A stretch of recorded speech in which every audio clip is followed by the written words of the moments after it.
Move it, troopers! On the double! Fire!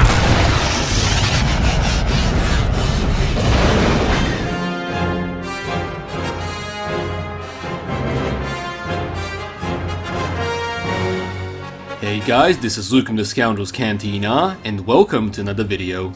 In this video, we'll be going over how powerful Jedi Master Obi Wan Kenobi is, which will include going over his lightsaber skills, force powers, and other abilities. As always, we're mixing the expanded universe and canon because we believe that there is no reason why most of it can't fit together. Todd the other scoundrel will be narrating this video, so anyway, let's begin. First off, we're going to start with the lightsaber abilities. Obi Wan Kenobi was one of the greatest lightsaber duelists in galactic history, being a natural swordsman whose ability was evident even at a young age. During his training under Qui-Gon Jinn, he specialized in the Taru form of lightsaber combat, which was an aggressive, fast-paced style effective against a single opponent, though weaker in prolonged combat. This form helped him compensate for his inexperience at the time, to which he also incorporated acrobatics. Obi-Wan also studied Xian, which was evident by his accurate blaster deflections, as well as Niman, which helped him incorporate force abilities into his fighting form. Kenobi also displayed an interest in learning VideoPad, specifically Mace Windu's variant, which would bring him closer to the dark side, although Qui-Gon Jinn refused to let him study it. After Qui-Gon Jinn's death at the hands of Darth Maul on Naboo, due to Ataru's lack of defensive capabilities, Obi-Wan abandoned Form 4 as his primary style and began studying the defensive form Soresu. This didn't mean that he didn't master Ataru to the fullest. Eventually, Soresu became his primary fighting form, although he implemented Ataru's swordplay from time to time. Obi-Wan would study the defensive form from 32 BBY all the way up to 22 BBY when the Clone Wars started, at which point he was extraordinary with the form. His tight defense and effective moves allowed him to stand against the masterful gunslinger Jango Fett, as well as survive the Battle of Geonosis while being completely outnumbered by the droid army. When he dueled against Count Dooku, Soresu proved to be extremely ineffective against the elegant Makashi-style strokes and jabs, so the Count overwhelmed him with his superior lightsaber skills. Master Kenobi, you disappoint me. He was capable of defending himself against Force Lightning with his lightsaber from Dooku, although not from more proficient Force Lightning users. I don't think so.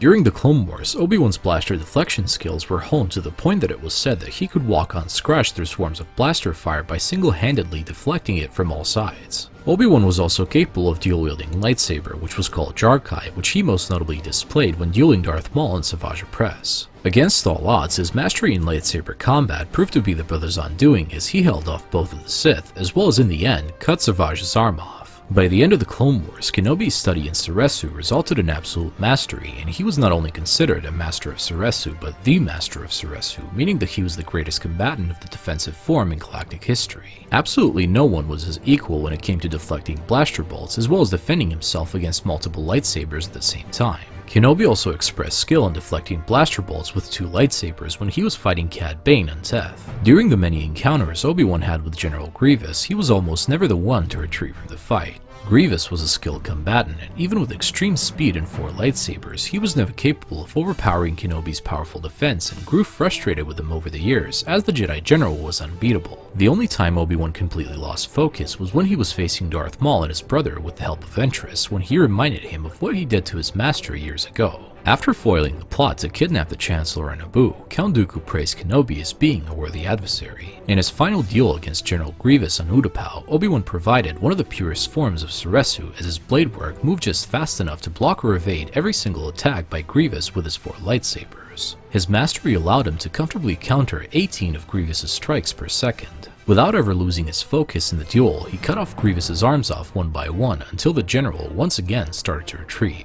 When Obi-Wan dueled against his fallen apprentice Anakin Skywalker, aka Darth Vader, he proved to be the only one to ever survive a confrontation against the Sith Lord while winning at the same time. He not only survived it, but his defense perfectly countered Vader's angry Form 5 lightsaber combat as he wore his opponent out, waiting for an opening to strike. After the Clone Wars, when he went into exile on Tatooine, his skills would greatly atrophy as he only used his lightsaber a few times for all his 19 years in exile.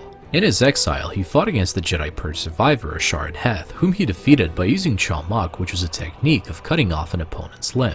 His other duel was against his old wound, also known as Maul.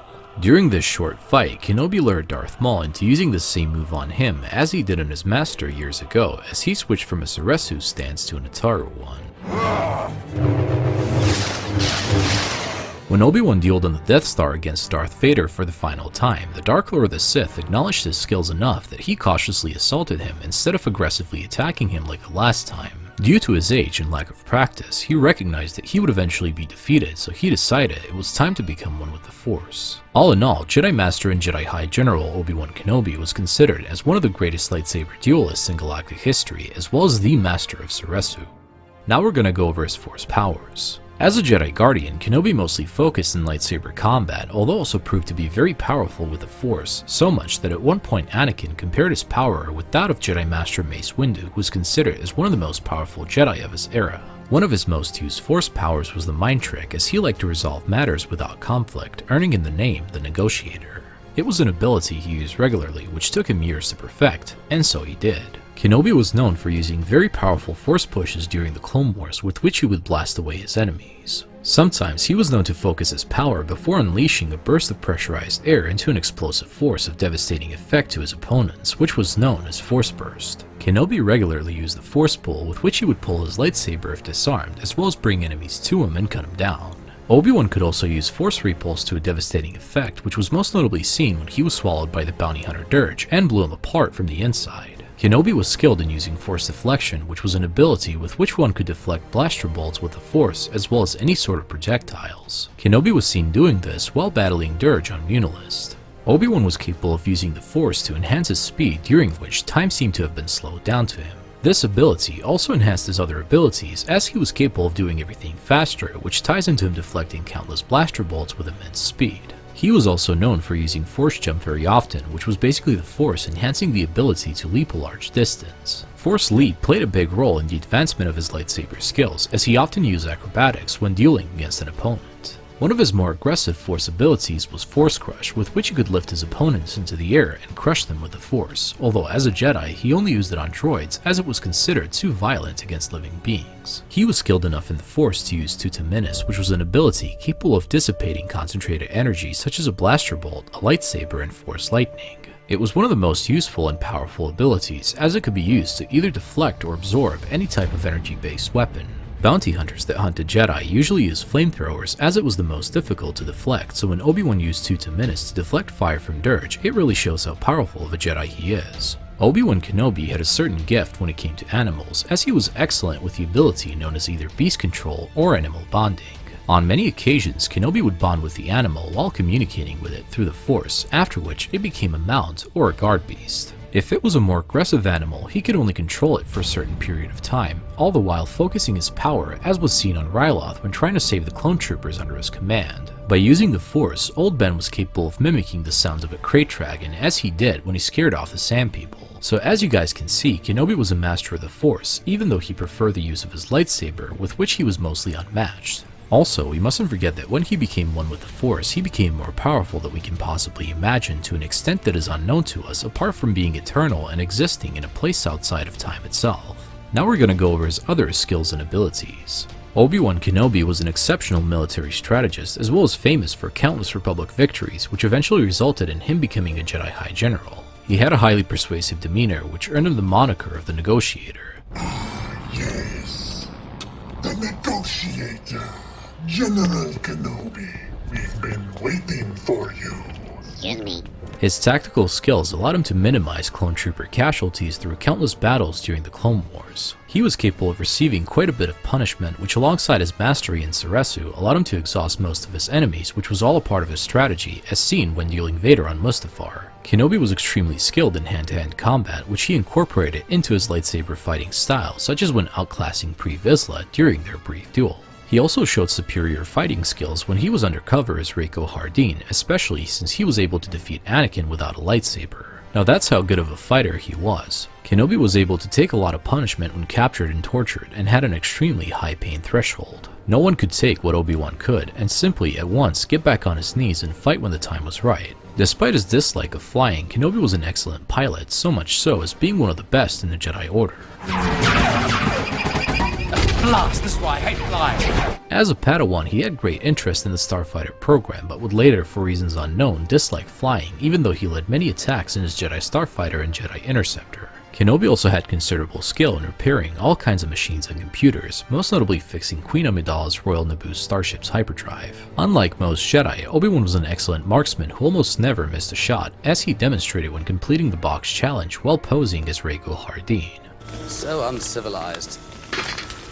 Now at the end, we have the most powerful ability in all of Star Wars, which was the High Ground. It is said to have been able to defeat anyone if an individual was even capable of having it. Jedi Master Obi Wan Kenobi was the only known user of the High Ground, granting him to be the most powerful being in the entire galaxy. Hello there. General Kenobi! Anyway guys, this is it on the video, and we hope you all enjoyed it and learned something new about the vast galaxy of Star Wars. If you enjoy our content, make sure to check out our second lore channel, The Crossroads Inn, and if you want to watch more videos like this one, the links to the playlist for our other Star Wars stories and videos will be in the description down below. Also, if you want to support this channel, hit that subscribe button for more videos like this one, and remember guys, God is awesome, and the Force will be with you. Always. You rebel scum. This party's over.